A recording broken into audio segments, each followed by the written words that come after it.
No, Ray, so you've never been so blunt with me in the past. Actually, frankly, normally he doesn't even ask. I mean, it's just... But, he's learnt some manners. No, I meant...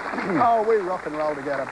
I meant sexual differences. The differences, do you think, for example, I don't believe this, but let me suggest to you that women are from another planet, that they're aliens. Well, I don't believe this. I was going to say, you're on your own, mate. I think...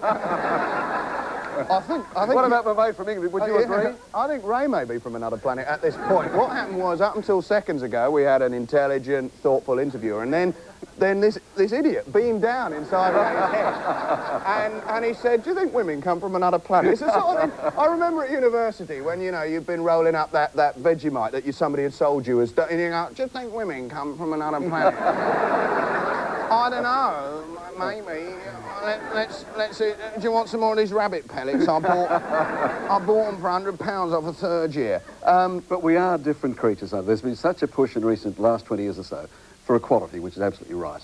But we're different people, men and women, or boys and girls. No, yeah, absolutely, I agree. But it is a myth perpetrated by a rapaciously right-wing media to get heavy for a moment, mate.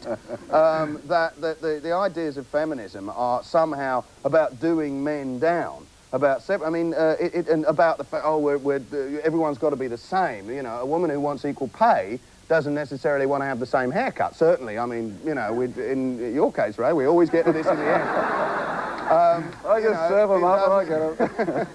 The differences are real. The trick is to celebrate them, not to exploit them, you know? And, for instance, I used to do this thing about contraception, right? And I used to say that I think that basically methods of contraception were invented by men. Look at what's available. On the female side, what's available? Well, you can have a little pill that may give you thrombosis, certainly will knacker your complexion. Or you could favour a little rubber pudding basin, which you're supposed to fill with spermicidal napalm, you know what I mean?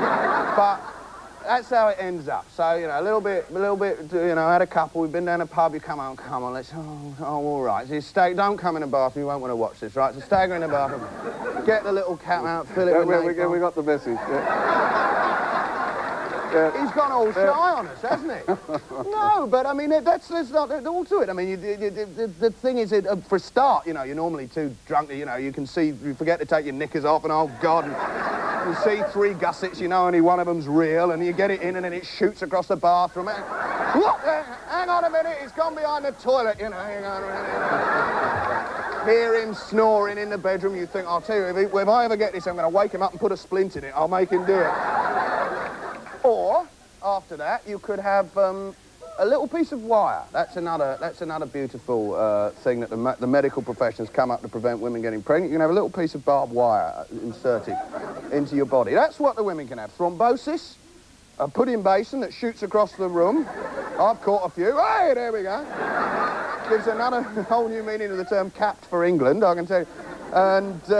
or you can have the bit of barbed wire. That's what women have been offered by the medical profession. Now, what in their great intelligence have doctors come up for men?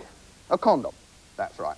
That's it. You just a bit simpler, right? And even then, men don't want to use it. They say, "Oh, I don't want to. It makes spoils. It's not my sensitivity." Mate, because I love you, and together it's between us. You know, and I love you, I'm so sensitive. If women come from another planet, if they could, I expect they'd piss off back there, because it's not that great here sometimes. I mean, a lot of women out there might be saying, you know, don't patronise us, Ben, you fight our own battles. Of course, I'm speaking only from my own point of view, as a man. All right. Marriage? No, I'm taken, Ray, but it's nice of you to ask. It's interesting that you started on sex, you've moved on to marriage. That's very much the modern way, isn't it? In the old days, we start with marriage and move on to sex. But you're a groover, I know that. I got...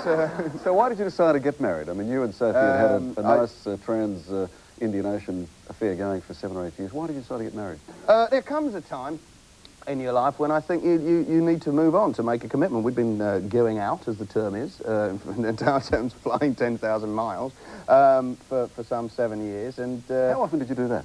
Back and forth from London? We never did that. We used to fly across the world. I don't know why I'm bothering. It's pathetic, really, isn't it?